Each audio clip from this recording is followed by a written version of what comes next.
Hello everyone, welcome back to Lucky Loads 15, where I'll be giving you my each way Lucky 15 horse racing predictions for tomorrow's horse racing action, as usual here on the channel. If you're brand new to us, welcome to Lucky Loads 15. I created this channel to give my predictions what I think will run well every day in the format of an each way Lucky 15 bet. I select 4 horses every day for a broad range of horse racing meetings on the jumps and the flat, and I just select what I think will run well. But the main purpose behind this channel is because I want to be a horse racing journalist one day in the future, and it'd be my dream job to work in the industry. I'm going back to university in September to study a master's degree in sports broadcasting journalism, and this is why I created the channel, so it can give me confidence, also get experience in creating videos and demonstrating and sharing my knowledge and passion of horse racing with you guys. Like I say, I don't always have the greatest days in the world. We've had a few good days here on the channel. We've also had a few shockers, but everyone's going to have those kind of days. It's the world of panting on horses.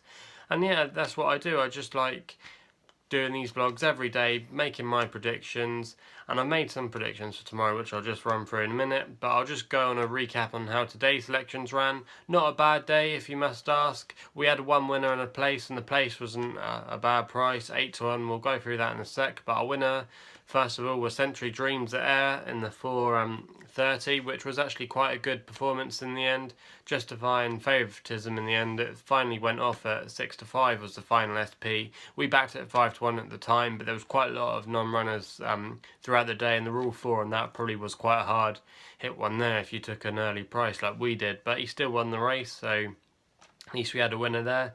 Then our second race, like I said, was an each way player there. It was a good performance by Petticoat, which was the market mover in the race throughout the day. We got it 8 to 1 anti-post. It ended up going something of like 4 to 1 in the end, so it really shortened up through the day, but ran a creditable race, back in third place, bouncing back from its race last time and showing some improvement there. So that wasn't the worst selection in the world. Then my Nap Super Julius never featured in the race at Windsor, and we also backed Camford Cliffs as well at Windsor, and Canberra Cliffs never really finished anywhere in the action in the end. It badly faded out towards the last few furlongs in the race and never was going to get on terms with the main finishers there. So it was a disappointing day at Windsor, but elsewhere we did okay, so not a bad day as it goes here on the channel. We've had plenty worse, I can admit to that. But yeah, I'm going to go through tomorrow's horse racing action. There's quite a lot of weak races on tomorrow, if I'm honest with you. It was quite hard to pull together each way Lucky 15 for tomorrow, but I've managed to come up with 4 selections that I think at least have the chance of making the frame in the race, and they could go off and run a fair good race for our money. So I'll get stuck in tomorrow, and the first race that we're going to tomorrow is Bath in the 3 o'clock. Horse we backed here is called June Dog, currently the market favourite around 2 to 1 at the moment, trained by Richard Hannon. Sean Levy takes the ride. Richard Hannon's horses tend to improve for the run, and this horse could definitely be an improver tomorrow. Last time out, it ran at Haydock over 6 furlongs, where we actually backed the winner in the race that day, which was our Longshot, our man in Havana for Tom Dascombe and Richard Kingscote. That ended up winning in the end, and in that race June Dog was the horse that was leading towards the furlong out, but got reeled in by a couple of other horses to finish back in 4th place. But that race was contested over 6 furlongs. It's dropping back over 5 furlongs tomorrow, which could potentially suit this horse. Previous to Haydock, it did run at Royal Ascot in those short sprint races, but they always are very hard to win and run well in, and I think you can forgive the horse that day, as it's only still a 2-year-old. I think it's got a fair handicap mark tomorrow. It will be carrying a lot of weight compared to its other rivals, but it was carrying a lot of weight when it ran last time at Haydock, and is definitely probably one of the more quality horses in the race. And I definitely thought the drop back and trip tomorrow could make the difference for this horse, and that's why I decided to go for June Dog as our first selection in the 3 o'clock at Bath. But let us know if you disagree with that selection. Our second selection then sees us go to the 4:45 at Beverley. Horse we backed here is a horse called Big Time Dancer, trained by Brian Ellison, who's a mixture of a flat and a jumps trainer. Martin Lane takes the ride, who tends to ride a lot of horses up north of the Godolphin company. This jockey booking is quite interesting because he's been riding a lot of winners of late, and also the horse is quite interesting on paper. Last time out, it made a seasonal reappearance, I think, which was at Beverley, where it managed to finish sixth that day, but it stayed on not too bad, even though it was beaten a few lengths back. But you could argue that it just needed the run and it could come on for some improvement, because last year, as a 3-year-old, it did go on and win back-to-back races, actually at Beverley over the course and distance. So that will play to its strengths tomorrow. When you look at Beverley, sometimes you might want to look at the previous course form, because it tends to hold up. And I thought 6-1 tomorrow, that could be a good play if it can bounce back and use that run that it had a few weeks ago to its advantage. And I thought that was a fair price to make the frame tomorrow, especially as Brian Ellison is finding his feet again. He had a bit of a quiet patch in the last few months, but if you actually look at his form in the last couple of weeks, he's been riding a few winners there and getting them in his stable. So I thought that was quite a good price to definitely make the frame tomorrow. Our third selection then sees us go to Worcester in the 7 o'clock for the evening jump action. And again, it wasn't the strongest card on paper to go through, but I managed to select a horse here that I think was quite interesting. It's called Mr. Shantu, and this horse is trained by John Joe O'Neill and will be ridden by Aidan Coleman, who's riding very well of late. He's been riding a lot of winners, and he's proven to possibly be a bit of a thorn in Harry Skelton and Dickie Johnson's championship bid at the moment. Aidan Coleman could be the outsider of the three. If you've watched any of these vlogs before, you might know that I've got a bet on Harry Skelton at 50-1 to be the champion jockey this year. He's been riding well of late, especially since just when the season ended as well. He was really rolling through the winners, and he's continued in that rich vein of form this season. He's only just a couple of winners behind Dickie Johnson, because he's not been riding so well at Richard Johnson in the last few weeks, but he could always bounce back being the quality jockey that he is. But I thought Harry could have a good chance, especially with his brother's yard being in fantastic form of late, and they could be a thorn in the big trainer's side come the winter. So that could be interesting to see how that one develops.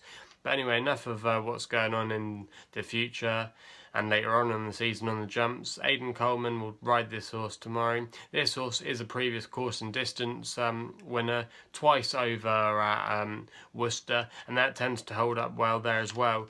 John Joe O'Neill's got quite a good record at Worcester as well. It's not too far from his stables, I believe, which aren't too far away in that part of the world.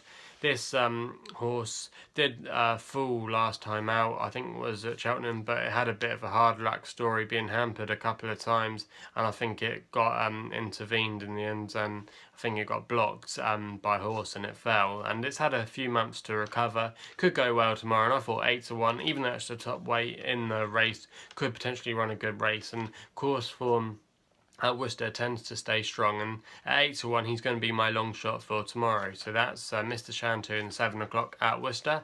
Our last selection tomorrow sees us go over the Irish Sea. You might have noticed we've been going over the Irish Sea a few times of late, because they've got some good races going on. They've got another good race on tomorrow in the 750 at Killarney, which is a mixture of jumps and flat. I quite like that idea of having a few flat races, then followed by a few jumps. Let us know what you think, if that could be a good idea to be introduced over from Ireland and maybe come across on a few of the old British racetracks. I'd love to know your opinion on that.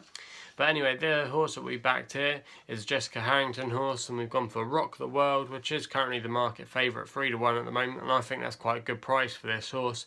It could definitely bounce back after last time, where it ran back in May over soft ground, and you could definitely say the conditions didn't suit it that day. It'd be more favourable conditions for this horse tomorrow. It's trained by Jessica Harrington, who's had a crack in 2017, especially with her jump horses like Sizen John and Our Duke, which were two standout horses last season over the jumps. She's also had a fair flat campaign with a few good horses like Brother Bear to be named one there, and also a couple of other good encouraging up and coming horses on the flat.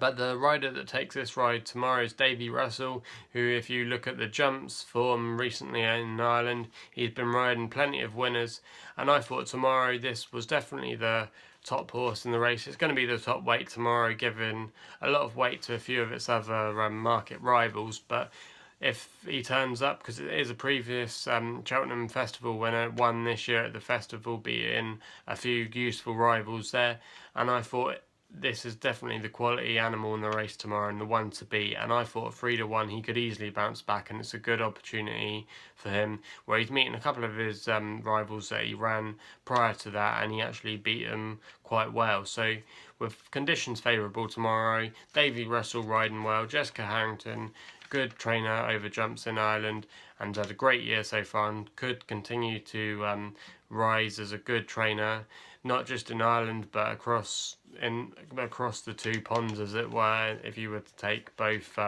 British and Irish jumps trainers together, Jessica Harrington, you have to say, is one of the top trainers when it comes to the top races. So all in all, I thought this horse, Rock of the World, currently 3-1 with bookmakers at the moment, was a good shout and will be my nap for tomorrow.